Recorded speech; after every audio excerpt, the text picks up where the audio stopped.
অধিক শহীদের রক্তের উপর দাঁড়িয়ে আছি আমরা।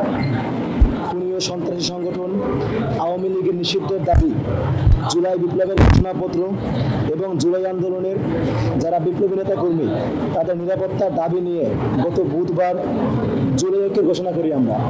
জুলাই ঐক্য হচ্ছে জুলাই থেকে উঠে আসা এবং জুলাই নিয়ে কাজ করা যে সমস্ত প্ল্যাটফর্ম তাদের স্বতন্ত্রভাবে কার্যক্রম পরিচালনা করে আসছিল, আমরা জুলাই ঐক্যের ব্যানারে তাদের সকলকে ঐক্যবদ্ধ করি। এখন থেকে আমরা জুলাইয়ের ম্যান্ডেটগুলো আদায় করার ক্ষেত্রে আমরা সকলে সম্মিলিতভাবে একযোগে আওয়াজ তোলার মাধ্যমে আমাদের জুলাইয়ের ম্যান্ডেট রক্ষা করব। এই প্রত্যয় নিয়ে আমরা গত বুধবারে গঠন করেছিলাম সম্মিলিত প্ল্যাটফর্ম জুলাই ঐক্য, যেখানে বর্তমানে প্রায় ৮০-এর কাছাকাছি সংগঠন যুক্ত হয়েছে। গত বৃহস্পতিবার রাতে আওয়ামী লীগ নিষিদ্ধের দাবি নিয়ে ঢাকা বিশ্ববিদ্যালয় থেকে জুলাই ঐক্য মিছিল নিয়ে প্রধান উপদেষ্টার বাসভবনের সামনে অবস্থান নেয়। এরপর থেকে আওয়ামী লীগ নিষিদ্ধের দাবিতে শুক্রবার বিকাল ৪টা থেকে শাহবাগে অবস্থান নেয় জুলাই ঐক্য। একই দিন বিকাল ৫:৩০টায় যমুনার সমাবেশ থেকে ছাত্র জনতা শাহবাগে অবস্থান নেয়, যেখানে জুলাই বিপ্লবের অন্যতম সংগঠক হাসনাত আবদুল্লাহ সহ অনেকেই উপস্থিত ছিলেন। শনিবার রাতে দেশের অনেক সংগঠন এবং রাজনৈতিক দলের ব্যক্তিদের সঙ্গে আলোচনা করে আমরা ফেসিবাদ বিরোধী জাতীয় ঐক্যের সঙ্গে মিলেমিশে আমরা শাহবাগে অবস্থান নেই।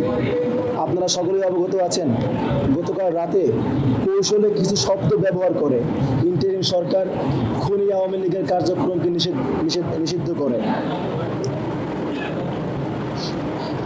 আমাদের দাবি ছিল দল হিসেবেই, সন্ত্রাসী দল হিসেবেই আওয়ামী লীগকে নিষিদ্ধ করতে হবে, কিন্তু বাস্তবে আমরা সেটি পাইনি। আগামীকাল সোমবার সরকার পরিপত্র ঘোষণা করবে বলে জানিয়েছে। আমরা আগামীকাল পর্যন্ত অপেক্ষা করব। সরকারের পরিপত্র ঘোষণার উপরে ভিত্তি করে আমরা আমাদের পরবর্তী কর্মসূচি ঘোষণা করব। জুলাই ঐক্যের সকল সংগঠকদের সাথে এই আজকের জরুরি মিটিংয়ে আলোচনা করে আমরা কিছু সিদ্ধান্তে উপনীত হয়েছি। একটি সম্মিলিত প্ল্যাটফর্ম হিসেবে জুলাই ঐক্য যে সমস্ত কাজ করবে সেগুলো নিম্নরূপ। সিদ্ধান্ত ১, জুলাই ঐক্যের পক্ষ থেকে বিপ্লবী জুলাইয়ের ঘোষণাপত্র সরকারের কাছে প্রস্তাব করা হবে। আমাদের প্রথম সিদ্ধান্ত হচ্ছে জুলাই ঐক্য প্ল্যাটফর্মের পক্ষ থেকে সরকারের কাছে একটি বিপ্লবী ঘোষণাপত্র, একটি বিপ্লবী জুলাইয়ের ঘোষণাপত্র আমরা প্রস্তাবনা করব। আমাদের আজকের দ্বিতীয় সিদ্ধান্ত হচ্ছে সারা দেশে জুলাইয়ের স্পিরিট ধারণকারী সকল সংগঠনকে ঐক্যবদ্ধ করব। অর্থাৎ সারা দেশে ছড়িয়ে ছিটিয়ে থাকা যারা জুলাই থেকে উঠে এসেছে এবং জুলাই নিয়ে কাজ করে এরকম সকল স্বতন্ত্র প্ল্যাটফর্মকে আমরা আমাদের এই জুলাই ঐক্যের আওতায় নিয়ে আসব।